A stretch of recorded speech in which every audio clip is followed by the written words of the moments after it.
right, let's talk about an IRS form that you really don't want to mess up.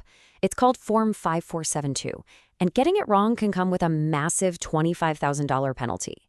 So if your U.S. company has any foreign ownership at all, you're going to want to stick around for this. Okay, so let's just cut right to the chase with the most important question. Does your U.S. corporation have a foreign owner? If the answer is yes, or even just a maybe, then you are absolutely in the right place, because this could be a really big deal for you. So here's what we're going to cover. First, what is this form anyway? Then the big one, do you need to file it? We'll talk about that scary $25,000 penalty, what info you'll need to gather, and finally, exactly how and where you send it in. All right, first up, what in the world is Form 5472? Look, the single most important thing to get right away is that this is an information return. It is not a tax bill. You're not paying taxes with this form. Think of it like this. Form 5472 is basically how you tell the IRS about certain deals, what they call reportable transactions, that your company had with related parties. Now, those related parties could be foreign or even here in the U.S. We'll unpack what all that means. So, why do they care? Honestly, it all boils down to one word: transparency. The IRS just wants a clear line of sight into the financial dealings between U.S. companies and their related foreign entities, to make sure everything is out in the open. Okay, now for the million-dollar question, right? Do you actually have to file this thing? Well, it all depends on whether the IRS considers your company a reporting corporation. So let's figure that out. So it basically breaks down into two main groups. On one hand, you have U.S. corporations that are at least 25% owned by a foreign shareholder.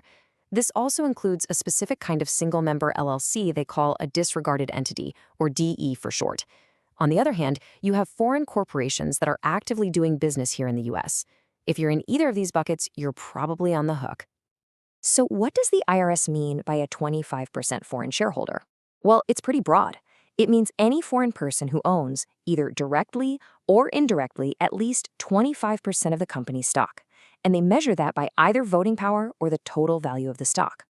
Now, before you panic, there are a few ways you might be off the hook. For example, if you had absolutely no transactions to report, you're usually in the clear. But, and this is a big but, these exceptions are very specific and can be tricky, so you have to be super careful before assuming you don't need to file. Okay, let's talk about the scary part. What happens if you're supposed to file this form, but you don't? Or you file it late, or you fill it out wrong? This is where things get serious fast. Just look at that number, $25,000. That is the penalty for failure to file on time or for not having the records you need to back it up. And believe it or not, that's just the starting point. And here's how that penalty can just explode. It's wild. It starts with that first 25 grand. Then the IRS sends you a letter. If you ignore it for 90 days, bam, they hit you with another $25,000. And after that, it's another $25,000 for every single 30-day period that goes by. You can see how this can get out of control in a hurry. Okay, so if you're thinking, yep, this is me, I definitely have to file, what do you actually need to pull together? Let's run through a quick checklist so you're prepared. All right, let's start with part I. This is all about your own company. Pretty basic stuff, right? Your company's name, address, total assets, what you do for a living, your business activity code, and a couple of summary numbers. Simple enough.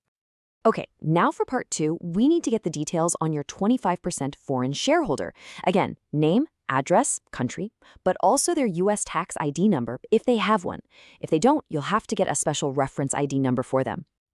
And then there's part 3. This is for the related party you actually did business with. Now, this might be the same person or company as your shareholder, but it could be a totally different entity. You'll need all their key info too. But listen, this is probably the most critical part of this whole section. It's not just about names and addresses. You need a rock-solid paper trail for every single transaction. We're talking sales, rent, loans, royalties, everything. Keeping meticulous records isn't just a good idea here, it's the law. Okay, we are in the home stretch. We know what this form is, who has to file, and what info you need. Now, let's talk about the final step, actually getting it done and sending it in. For most corporations, this is pretty easy. You literally just attach Form 5472 to your regular corporate tax return, like a Form 1120, and file the whole package by the normal deadline. Easy peasy. And you knew there was a but coming, right? Heads up, if your company is one of those foreign-owned U.S. disregarded entities we mentioned earlier, you have to stop. Do not follow the normal rules. The process for you is completely different, and this is a super common mistake that can cost you dearly. You have to follow these steps to the letter. You'll prepare what's called a pro forma, Form 1120. It's basically just a cover sheet. You have to physically write Foreign-Owned USDE across the very top, attach your real Form 5472, and, this is crucial, send it to a special address. And here it is, the exact information. I'm not kidding, you have to use this specific fax number or this exact mailing address in Ogden, Utah. Don't just send it to the address you used last year. Sending it to the wrong place is exactly the same in the eyes of the IRS as not filing it at all. All right, let's boil this all down. Key takeaway number 1. Form 5472 is for information, not paying tax. 2. It's for U.S. companies with at least 25% foreign ownership or foreign companies doing business here. 3. The penalty is a beast, starting at $25,000. And 4, and this is a big one, if they're a foreign-owned DE, you have your own special set of rules. So I'll leave you with this final thought. The law requires you to keep records that are good enough to prove every single number you put on this form is correct. So ask yourself, if you got that call from the IRS tomorrow morning, would you be ready? Are your records truly good enough?